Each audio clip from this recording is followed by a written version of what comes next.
छोटे से आश्रम में एक साधु अपनी पत्नी और 4 पुत्रियों के साथ रहता था। साधु तपस्वी जीवन जीता था और अपनी 4 बेटियों को भी धर्म, संयम और आत्म नियंत्रण का पाठ पढ़ाता था। साधु की पत्नी अपने बेटियों के पालन पोषण और गृहस्थ जीवन की जिम्मेदारियों को निभाने में लगी रहती। समय के साथ 4 पुत्रियां बड़ी होने लगी। उनके शारीरिक विकास के साथ ही उनकी भावनाएं भी बदलने लगी। वे साधारण दिखने वाली सीधी सादी लड़कियां थी, लेकिन उनकी सूरत किसी को भी आकर्षित नहीं कर सकती थी। उनकी माँ को इस बात का आभास था कि उनकी बेटियां उम्र के उस पड़ाव पे पहुंच चुकी है जहां उनके मन में विवाह की इच्छाएं जन्म लेने लगी है। एक दिन साधु की पत्नी ने उनसे कहा, अब समय आ गया है कि हमारी बेटियों का विवाह कर दिया जाए। वे बड़ी हो गई है और उनकी भावनाएं भी बदलने लगी है। हमें उनके लिए योग्य वर खोजने चाहिए। साधु ने गंभीरता से कहा, मैंने उन्हें संयम और आत्म नियंत्रण का पाठ पढ़ाया है। यह महत्वपूर्ण है कि वे अपने मन और भावनाओं पर नियंत्रण करना सीखें। साधु ने 4 बेटियों को समझाया, जीवन में आत्म नियंत्रण और धैर्य की बातें बताई। साधु की बातें सुनकर 4 पुत्रियां तो शांत हो जाती, लेकिन उनका मन उनकी बातों को पूरी तरह स्वीकार नहीं कर पाता। जब भी कोई युवक आश्रम में आता तो वे उसे ध्यान से देखती और उसके प्रति आकर्षित होने लगती। यह स्थिति साधु और उसकी पत्नी के लिए चिंता का कारण बन गई। साधु की पत्नी ने एक दिन कहा, हमारी बेटियों को आश्रम के एकांत से बाहर निकालना चाहिए। उन्हें लोगों के बीच जाने का अवसर देना चाहिए। इससे वे अपने मन की उलझनों को समझ सकेगी और समाज का हिस्सा भी बन पाएगी। पास के गांव में एक मेला लगने वाला है, क्यों ना हम उन्हें वहां भेज दें। साधु ने पत्नी की बात मान ली और 4 बेटियों को मेले में जाने की अनुमति दे दी। जब 4 बहनें मेले में पहुंची तो वहां का माहौल उनके लिए बिल्कुल नया था। मेले में कई खूबसूरत नौजवान थे जो उनकी ही उम्र के थे। उनके मन में उत्सुकता और रोमांच था। 4 बहनें पहली बार इतने सारे लोगों को देख रही थी। वे अपनी भावनाओं को रोक नहीं पाई और वहां मौजूद युवकों को ध्यान से देखने लगी। 4 में से हर एक को कोई ना कोई युवक पसंद आ गया। उनके मन में विचार आया कि वे अपनी पसंद के युवक से प्रेम का इजहार करें। जब 4 बहनें अपने पसंदीदा युवक के पास गई और अपने प्रेम का इजहार किया तो उन्होंने जो प्रतिक्रिया पाई वह उनके दिल को तोड़ने वाली थी। कोई भी युवक उनका प्रस्ताव स्वीकार नहीं कर रहा था। युवकों ने कहा, तुम्हारी बातें तो अच्छी हैं, लेकिन तुम्हारा रूप हमारे लिए स्वीकार्य नहीं है। हम तुमसे विवाह नहीं कर सकते। 4 बहनें अपने जीवन में पहली बार इस तरह की अस्वीकृति का सामना कर रही थी। उन्हें यह एहसास हुआ कि उनकी साधारण सूरत और व्यक्तित्व तो उनकी सबसे बड़ी कमजोरी थी। 4 पुत्रियों ने अपने पिता के पास जाकर कहा, पिताजी, आपने हमारे लिए कभी कुछ नहीं किया। हम आपसे जीवन में सिर्फ एक चीज मांगते हैं, हमें विश्व सुंदरी बना दीजिए। साधु ने उन्हें समझाने की कोशिश की। ईश्वर ने उन्हें जो रूप और जीवन दिया है वही उनके लिए सही है। बाहरी सुंदरता से अधिक महत्वपूर्ण आत्मा की पवित्रता और संयम है। मैं अपनी शक्तियों का उपयोग उनके भीतर की योग्यता और धर्म को बढ़ाने के लिए करूंगा, न कि उसके रूप को बदलने के लिए। संसार में रूप अस्थायी है। जो रूप आज तुम्हें गर्व देता है वही कल तुम्हारे विनाश का कारण बन सकता है। तुम्हें अपने आत्मा की सुंदरता पर ध्यान देना चाहिए, न कि बाहरी रूप पर। लेकिन 4 पुत्रियों ने खाना पीना छोड़ दिया। उनकी स्थिति देखकर साधु की पत्नी अपने पति के चरणों में घिरकर विनती की, कृपया हमारी बेटियों को यह अंतिम इच्छा पूरी कर दीजिए। वे अपनी जिद से अपने जीवन को खत्म करने पर तुली है।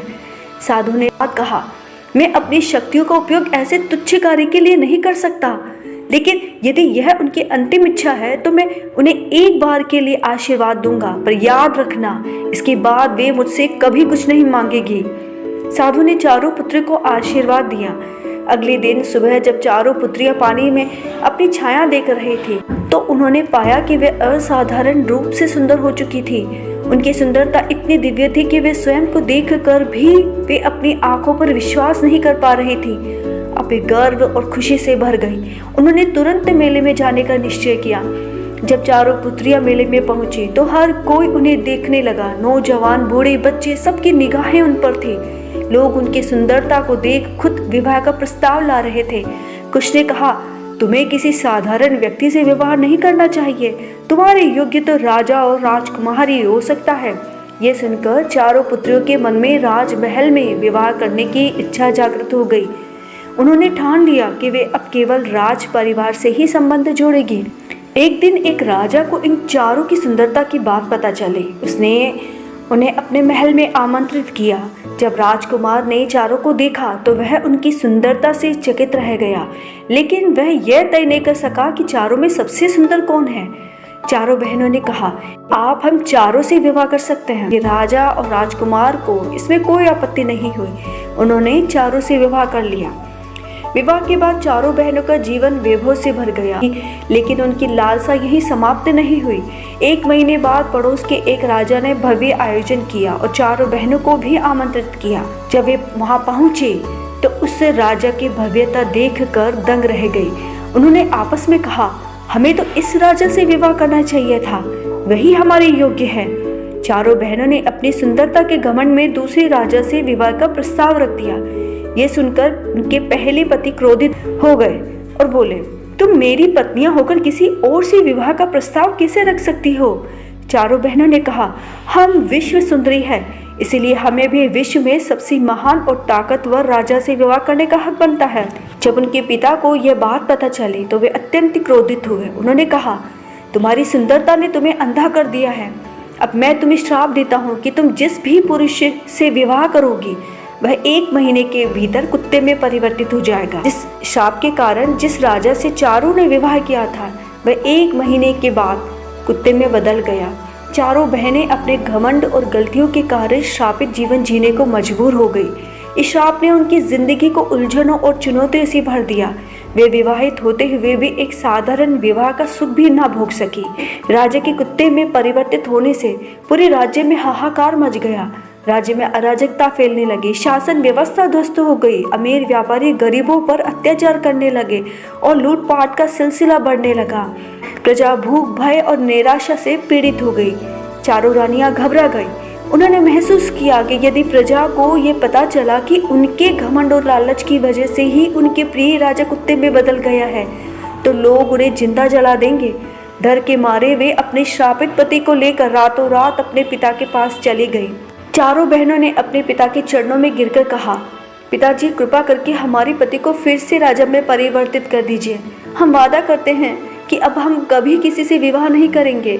लेकिन उनके पिता ने उनकी एक ना सुनी। उन्होंने कहा, मैंने अपनी सारी शक्तियाँ तुम्हें सुंदरता का वरदान देने और तुम्हें श्राप देने में ही समाप्त कर दी है। अब मेरे पास तुम्हारी मदद करने के लिए कोई शक्ति नहीं बची। अपने कर्मों का परिणाम अब तुम्हें ही भुगतना होगा। एक पिता ने अपने जीवन में जो भी तप करके प्राप्त किया था वह सब व्यर्थ हो गया है कि मुझे इस बात का हमेशा अफसोस रहेगा कि जो भी मैंने तप से शक्ति प्राप्त करी थी उसका सही जगह उपयोग नहीं कर सका, लेकिन मैंने से किसी भी व्यक्ति का भला नहीं कर पाया। यह सुनकर चारों बहनों का हृदय टूट गया। वे अपने पिता के पास से निराश होकर चली गई और एक अन्य जंगल में रहने लगी।